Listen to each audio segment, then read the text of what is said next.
ជាទូទៅបងប្អូនតែងតែនិយមញ៉ាំនំប៉័ងស្នូលប្រៃនំប៉័ងស្នូលផ្អែមឬក៏នំប៉័ងអត់ស្នូលតោះថ្ងៃនេះខ្ញុំនឹងបង្ហាញបងប្អូនទាំងអស់គ្នាអំពីរបៀបធ្វើនំប៉័ងស្លឹកខ្ទឹមមានរសជាតិផ្អែមឡំដូចទៅនំប៉័ងអត់ស្នូលអញ្ចឹងគ្រាន់តែយើងបន្ថែមស្លឹកខ្ទឹមធ្វើឲ្យនំប៉័ងរបស់យើងនឹងមានក្លិនឈ្ងុយស្លឹកខ្ទឹមបន្តិចចាស់ជាដំបូងឡើយគឺខ្ញុំមានម្សៅមីរបស់យើងដែលយើងហៅថា purple flower ហ្នឹងគឺចំនួន3ខាំហើយបន្ទាប់មកខ្ញុំបន្ថែម baking powder ចំនួន1ស្លាបព្រាកាហ្វេមេនំប៉័ង1ស្លាបព្រាកាហ្វេអំបិលបន្តិចនិងស្ករសរបស់យើងចំនួន3ស្លាបព្រាបាយហើយសម្រាប់រសជាតិនេះដែរបងប្អូនអាចធ្វើការបន្ថែមបន្ថយទៅតាមចំណង់ចំណូលចិត្តជាបន្ទាប់មកទៀតយើងយកប្រដាប់វាយពងមាន់យើងច្របល់ម្សៅរបស់យើងឲ្យបានចូលគ្នាសព្វល្អហើយជាបន្ទាប់មកទៀតខ្ញុំបន្ថែមទឹកក្តៅអ៊ុនចំណុះ160មីលីលីត្រហើយយើងចាក់វាម្ដងបន្តិចយើងយកចង្កឹះគោច្របល់រហូតដល់ម្សៅរបស់យើងស្អិតជាប់គ្នាដុំបែបនេះជាបន្ទាប់មកទៀតយើងចាប់ផ្ដើមច្របាច់ម្សៅរបស់យើងដោយប្រើដៃយើងច្របាច់វាចុះឡើងបែបហ្នឹងមកបងប្អូនរហូតដល់ម្សៅរបស់យើងបានហាប់ចូលគ្នាល្អហើយខ្ញុំបន្ថែមប្រេងឆាចំនួន1ស្លាបព្រាបាយបន្ថែមទៀតបន្ទាប់ពីយើងដាក់ប្រេងឆា1ស្លាបព្រាបាយរួចរាល់ហើយគឺយើងធ្វើការច្របាច់ម្សៅរបស់យើងបន្ថែមប្រហែលជា4ទៅ5នាទីបងប្អូនយើងច្របាច់ឲ្យម្សៅរបស់យើងហាប់បែបនេះមកឥឡូវយើងទុកម្សៅរបស់យើងមួយដល់ឡែកសិនជាបន្តមកទៀតខ្ញុំមានស្លឹកខ្ទឹមរបស់យើងចំនួន3ដើមសម្រាប់ស្លឹកខ្ទឹមនេះដែរយើងហាន់វាល្អិតបែបនេះមកជាបន្តមកទៀតយើងចាប់ផ្ដើមលុញម្សៅរបស់យើងឲ្យវាមានរាងសំប៉ែតដោយដំបូងឡើយគឺយើងរោយម្សៅរបស់យើងបន្តិចនៅលើជ្រុញហើយបន្ទាប់មកយើងដាក់ម្សៅ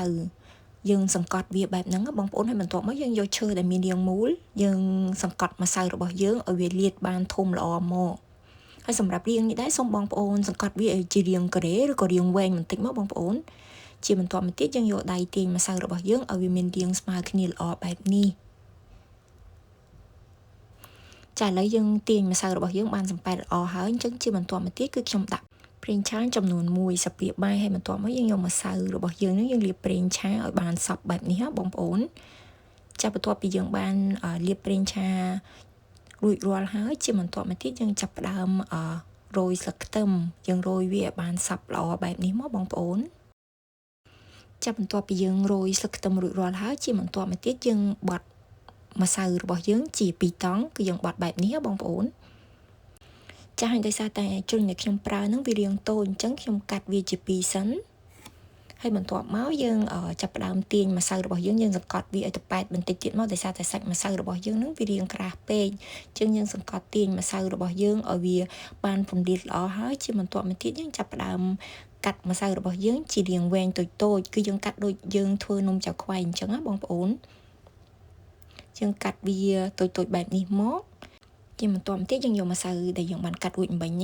យើងដាក់ត្រួតពីលើគ្នាពីបែបនេះមកបន្ទាប់ពីយើងបានត្រួតម្សៅរបស់យើងរួចរាល់ហើយគឺយើងយកចង្កឹះរបស់យើងជ្រលក់ទឹកឲ្យសើមហើយយើងសង្កត់វាយើងធ្វើដូចចាខ្វៃអញ្ចឹងណាបងប្អូនហើយបន្ទាប់មកយើងរមូរម្សៅរបស់យើងបែបហ្នឹងបងប្អូនហើយបន្ទាប់មកយើងចងក្បួយដូចយើងចងក្បួយថង់អញ្ចឹងណា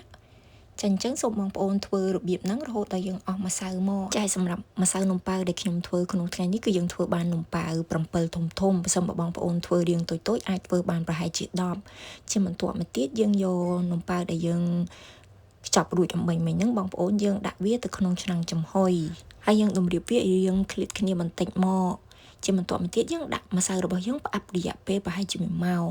ចាឥឡូវបន្ទាប់ពីយើងផ្អាប់ម្សៅរបស់យើងទុករយៈពេល1ម៉ោងហើយឃើញថានំប៉័ងរបស់យើងឡើងធំល្អមែនទែនជាបន្ទាប់មកទៀតយើងចាប់ផ្ដើមដាក់នំប៉័ងរបស់យើងចំហុយដូចជាដំបូងឡើយគឺយើងដាក់ដាំទឹកឲ្យពុះ